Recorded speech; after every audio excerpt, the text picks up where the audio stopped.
What's up, everyone? Welcome to the Friday, January 7th edition of FanDuel Tournament Plays presented by Jock Market. I'm your host, Adam Scherer. You can follow me on Twitter at ShipMyMoneyDFS.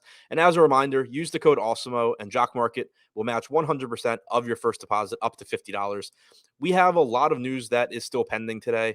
A lot of questionable players, a lot of players that may be ruled out between now and lock. So ownership projections are certainly going to change. Player projections are going to change. But we're going to take a look at 5 of the top tournament options on FanDuel as things stand right now. Starting at number 5, D'Angelo Russell, $7,600. He's only projected for 2% ownership with an 8% chance of being in the optimal lineup. He has averaged 1.05 FanDuel points per minute and 32.6 minutes per game in the games that he's played with Karl Anthony Towns and Anthony Edwards active this year. There are a lot of exceptional plays tonight, and that pushes down Russell's level of priority, but it also, drives down his ownership. And he's certainly someone that's capable of going for 50 plus fantasy points and putting you in a really, really good spot at low ownership. So in a good matchup against OKC, he looks like a strong tournament option tonight. Number 4, Furkan Korkmaz, $5,500, projected for 7% ownership, 13% chance of being in the optimal lineup. He's shooting guard, small forward eligible.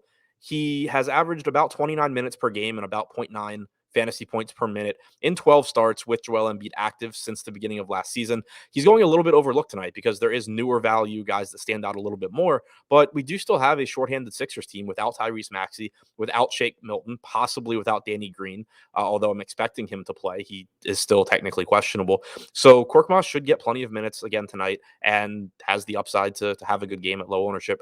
Number 3, DeJounte Murray, $10,400, only projected for 2% ownership, 8% chance of being in the optimal lineup. Point guard, shooting guard eligible. Murray's averaged about 1.5 fantasy points per minute without Derek White on the floor this year. He has a 41% assist percentage without White out there, combines that with about a 26% usage rate. He's a good rebounder as well. That's not affected by White.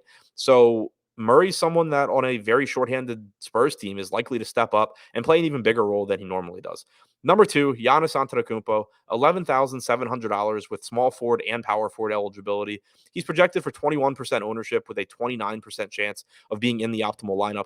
Giannis has played 14 games without Drew Holiday and with Chris Middleton over the last 2 seasons. In those games, he's averaged about 1.8 fantasy points per minute, but he's also averaged over 34 minutes per game. And that's a big deal for Giannis because he's typically the best or second best point per minute fantasy producer in the league, but he also plays fewer minutes than most players that are priced around him.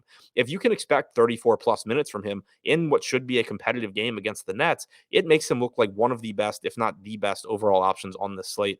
And then coming in as the number 1 tournament option, Yusuf Nurkic, only $6,000, only projected for 13% ownership with a 25% chance of being in the optimal lineup. Nurkic has averaged 1.27 FanDuel points per minute without Lillard or CJ McCollum on the floor this year. He also played about 33 minutes last game. Cody Zeller could return tonight. He's questionable as he tries to work himself back into shape, but the Sixers are still without Larry Nance, or they will be without Larry Nance, I should say, in addition to Lillard and McCollum. So still a shorthanded front court, whether or not Zeller returns. Nurkic played about 33 minutes last game. He played 26 in his first start after a 2-week absence. He looks like a fantastic option tonight, and he's not pulling as much ownership as he probably should. So to recap, the top 5 tournament options on FanDuel: D'Angelo Russell, Furkan Korkmaz, DeJounte Murray, Giannis Antetokounmpo, and Yusuf Nurkic.